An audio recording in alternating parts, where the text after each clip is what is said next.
regenerasi. Perkenalkan, nama saya Rista Agistari sebagai tim KPRS. Saya Sofia Walia Rezarani sebagai Katim. Nama saya Rizky Sabani. Di sini saya sebagai manajer. Saya Putri Sanastaskia berperan sebagai perawat 1. Nama saya Rika Oktaviani sebagai perawat 2. Saya Wanda Sofia Tunajwa sebagai perawat 3. Saya Rafiko Lanjar Susapri berperan sebagai perawat 4. Saya Rani Oktaviani berperan sebagai pasien. Saya Siti Hopipa, saya sebagai ibu pasien. Nama saya Yuliantika. Saya di sini sebagai kakak dari pasien. Nama saya Rospita Sari, saya berperan sebagai dokter. Nama saya Reno Oktaviansah. Di sini saya berperan sebagai direktur dan editor. Dalam suatu ruangan terdapat 4 orang perawat yang sedang bertugas. Perawat pertama sedang menggantikan infus pasien, perawat kedua sedang melakukan proses asuhan keperawatan pada pasien baru, perawat ketiga sedang mempersiapkan obat untuk semua pasien, sedangkan perawat keempat juga sedang dalam proses asuhan keperawatan. Tiba-tiba terdengar suara benda jatuh diikuti suara tangis anak. Perawat kedua pun langsung menghampiri suara itu berasal. Ternyata ada seorang pasien yang terjatuh. Perawat segera melakukan pertolongan pertama, mengadakan pemeriksaan cepat dan juga melaporkan kepada dokter yang bertugas. Dokter melakukan pemeriksaan secara menyeluruh dan tidak didapatkan luka maupun cedera yang serius. Di ruangan perawat, tepatnya di nurse station, perawat sedang berbincang-bincang. Baik Sus, kalau begitu saya ingin memberikan asuhan keperawatan dulu pada pasien baru yang baru saja dipindahkan ke ruang enak. Oke Sus, kalau begitu saya ingin mengganti infusannya. Saya juga mau mempersiapkan obat untuk semua pasien. Iya Sus, saya juga akan melakukan asuhan keperawatan kepada pasien anak Gabi. Ruangan perawat pun kosong. Tidak lama setelah itu terdengar suara tangis anak yang berada di kamar 5. Perawat Rika pun langsung mengecek ke ruangan 5, disusul dengan perawat Nanas. Kenapa bisa di bawah? Kenapa Sus? Kok bisa ada di bawah? Mari Sus, bantu pasien ke tempat tidurnya lagi. Iya, ayo Sus, mari saya bantu. Tolong jaga dulu, saya akan memanggil dokter dan membuat laporan insiden ini dan akan memberikannya kepada Katim. Iya, baik Sus, cepatnya ya. Setelah perawat Rika meninggalkan ruangan, datanglah keluarga pasien. Astagfirullahaladzim, anak saya kenapa Sus? Bagaimana keadaannya? Kok nggak ada kakaknya di sini? Tadi anak ibu baru saja jatuh dari tempat tidur dan saya melihat tidak ada keluarga, satu orang pun di kamar ini. Tapi perawat Rika sedang memanggil dokter jaga untuk melakukan pemeriksaan kepada anak ibu. Baik Sus, terima kasih ya. Kalau gitu saya tinggal keluar sebentar dulu ya Bu ya. Mama, tadi aku jatuh. Kok kalian gak ada di sini sih? Mama sama kakak kemana? Mama tadi habis ngurusin pendaftaran. Kan kamu mama titipin sama kakak. Tapi kamu gak kenapa-napa kan? Enggak, gak kenapa-napa. Gak ada yang sakit juga. Tapi aku kaget, Ma. Ya udah, mama mau telepon kakak dulu lah. Kemudian ibu dari kakak pasien menelpon kakak pasien. Halo kak, kamu di mana? Kok adik kamu ditinggal sendirian begini? Halo Ma, iya aku lagi di kantin nih, soalnya aku lapar banget. Maaf ya Ma. Adik kamu tuh baru saja jatuh kak. Astagfirullah. Iya sekarang juga aku kesana ya. Dokter pun datang bersama perawat Wanda. Sebelum itu, perawat Rika meminta tolong agar perawat Wanda mendampingi dokter untuk melakukan pemeriksaan.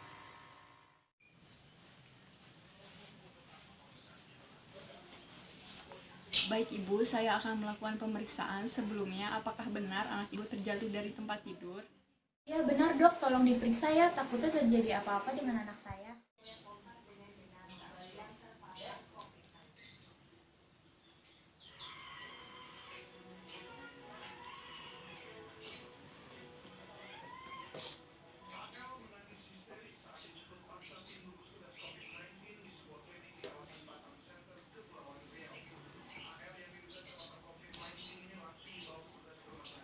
Ibu, anak Ibu tidak terdapat luka dan cedera yang serius ya, Bu.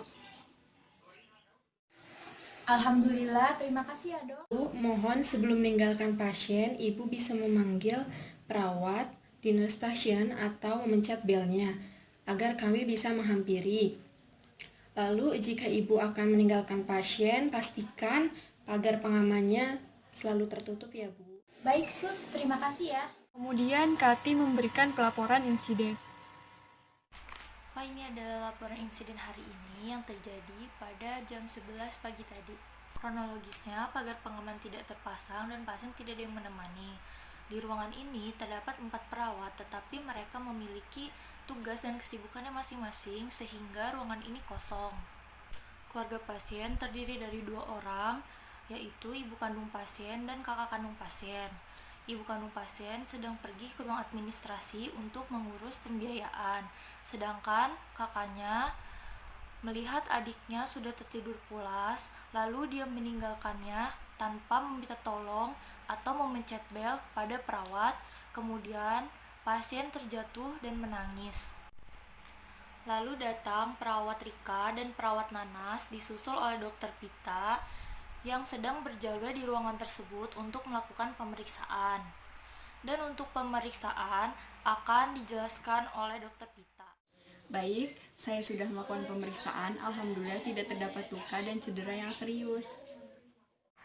Baik, nanti hasil analisis laporan ini akan saya berikan kepada pihak rumah sakit. Kejadian tidak diinginkan ini sebenarnya harus selalu diwaspadai. Pihak keluarga harus selalu diberikan edukasi untuk keselamatan pasien. Hasil grading akan menentukan hasil investigasi dan analisis yang akan dilakukan. Pada hasil grading laporan ini adalah biru, yaitu investigasi dilakukan langsung oleh atasan dalam jangka waktu 1 minggu.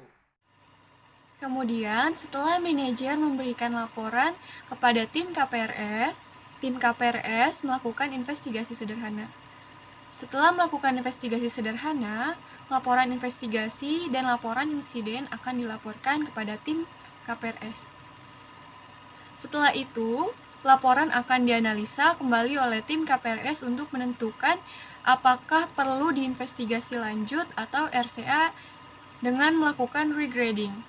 Dikarenakan kejadian ini tidak menyebabkan resiko berat pada pasien, jadi tim KPRS tidak melakukan RCA dan hanya membuat laporan rekomendasi dan rencana kerja yang akan dilaporkan kepada direktur.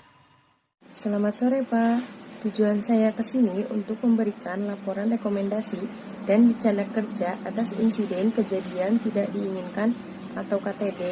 Ini Pak laporannya. Baik, saya terima. Pesan saya selalu rutinkan pada proses monitoring dan evaluasi pada setiap karyawan. Baik Pak. Oke, jadi kesimpulan dari role play ini, kesimpulannya kejadian ini merupakan kejadian KTD yang terjadi pada ANR berusia 5 tahun. Pasien terjatuh dari tempat tidur yang tidak terpasang pagar pengaman. Kemudian tidak terdapat keluarga pasien yang berjaga, dan kemungkinan pertama kurangnya tenaga perawat dengan jumlah pasien yang melebihi kapasitas dari tenaga perawat yang ada di ruangan. Kedua, kurangnya pengetahuan keluarga pasien saat menggunakan alat-alat penunjang pasien. Ketiga, karena beban kerja yang terlalu berat menyebabkan ruang perawat tidak ada satupun perawat yang berjaga di sana.